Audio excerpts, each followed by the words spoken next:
તો રાજકોટમાં યોગ ગુરુ પ્રદીપ જોટાંગિયાના ઘરે પોલીસ પહોંચી છે। કીડવાઈનગરમાં સત્યમ નામના મકાન પર પોલીસ પહોંચી છે। પોલીસે પ્રદીપના ભાઈ અમિત જોટાંગિયાનો મોબાઈલ મેળવ્યો છે।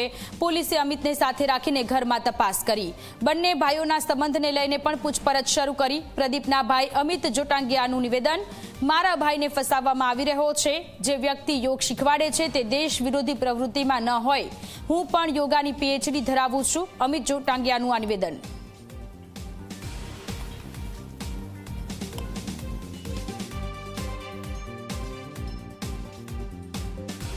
ફસાવાનું કાવતરું પહેલેથી ગોઠવું હોય કે જે કાંઈ હોય, આ પૂર્વ આયોજિત હોય।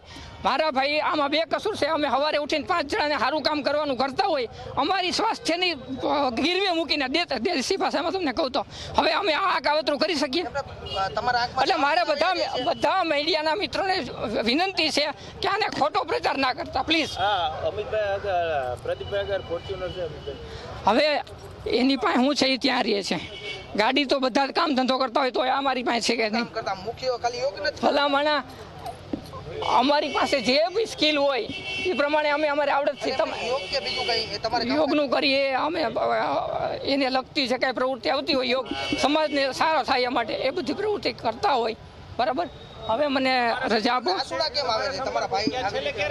આવું ખોટી રીતે કોઈ સમાજ માટે સારું કામ કરતું હોય અને ફસાવાનું કામ કરે તો હવે મને અત્યારે દુઃખ થયું।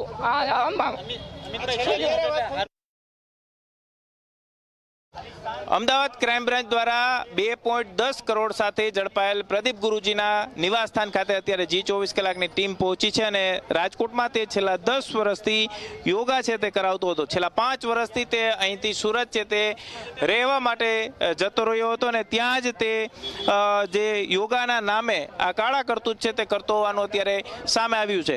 રાજકોટ યુનિવર્સિટી પોલીસ દ્વારા સમગ્ર મામલે હવે તપાસ છે તે શરૂ કરવામાં આવી છે। અમિત જોટાંગિયા જે પ્રદીપ જોટાંગિયાનો નાનો ભાઈ છે તે આ મકાન ખાતે વસવાટ છે તે કરે છે અને તેના ઘરે અત્યારે પોલીસ દ્વારા સર્ચ ઓપરેશન છે તે શરૂ કરવામાં આવ્યું છે। કીડવાઈબાઈ નગર જે સોસાયટી આવેલી છે ને તેની અંદર સત્યમ બંગલો આવેલો છે ને ત્યાં પ્રદીપ ગુરુજીનો ભાઈ અમિત ગુરુજી છે કે તે અત્યારે સત્યમ હેલ્થ યોગ એન્ડ હેલ્થ કેર સેન્ટર છે તે ચલાવતો હતો અને રાજકોટમાં તે યોગાના નામે આ કામગીરી છે તે કરતો હતો। છેલ્લા 5 વર્ષથી પ્રદીપ ગુરુજી ઉર્ફે જોટાંગિયા છે કે તે રાજકોટ છોડી અને તેના માતા પિતા સાથે સુરત કામરેજ માટે ગયો હતો અને ત્યાં પોલીસ દ્વારા જે રીતના તપાસ કરી અને તેની અંદર પણ 80 લાખ રૂપિયાની જે ફેક કરન્સી છે તે અત્યારે પોલીસ દ્વારા કબજે છે તે કરવામાં આવી છે। 2.10 લાખ કરોડ જે રૂપિયા છે તે પોલીસ દ્વારા કબજે છે તે કરવામાં આવી છે। ડુપ્લિકેટ ચલણી નોટો જે કબજે કરવામાં આવી છે અને ક્રાઇમ બ્રાન્ચ દ્વારા સમગ્ર મામલે તપાસ છે તે શરૂ કરવામાં આવી છે। કાળા કરતૂતો છે તે હવે ગુરુજીના સામે આવ્યા છે અને તેને લઈને પણ હવે પોલીસ દ્વારા તપાસ છે તે શરૂ કરવામાં આવી છે। સૌથી મહત્વની વાત એ છે કે યોગા ક્લાસીસના નામે જે ફેક કરન્સી છે તે ગુજરાતની અંદર ઘુસાડવામાં આવતી હતી અને સમગ્ર મામલાનો પર્દાફાશ પોલીસ દ્વારા કરી દેવામાં આવ્યો છે। ડુપ્લિકેટ ચલણી નોટો અમિત જોટાંગિયાના ઘરેથી ઝડપાય છે કે નહીં તે દિશામાં પણ તપાસ કરવામાં આવશે। આપણે પીએસઆઈ છે તેની કોઈ વસ્તુ નથી મળેલી, કોઈ વસ્તુ વાંધાજનક કોઈ વસ્તુ નથી મળેલી, કોઈ નોટો નથી મળેલી। એનો ભાઈ છે બરોબર, અહીંયા સુરત રહે છે, અહીંયા આવતો નથી। એના ભાઈ સાથે કનેક્ટેડ હોય તો ત્યાં તપાસ કરી શકાય। હવે આ એનો ભાઈ અહીંયા કાંઈ આવતો નથી, હમણાંથી સુરત રહે છે બરોબર છે, એનું ઘર ચેક કરી દીધું છે, બધી વસ્તુ ઘરમાં તમામ વસ્તુ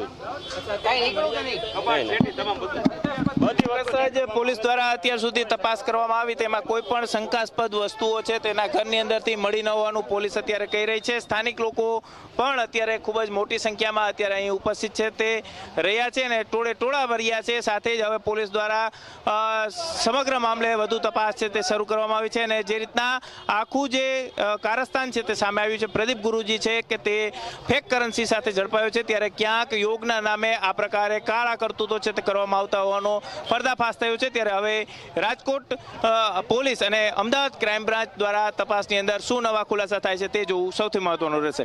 કેમેરા પર્સન ઉદય પવાર સાથે ગૌરવ દવે, ઝી મીડિયા, રાજકોટ।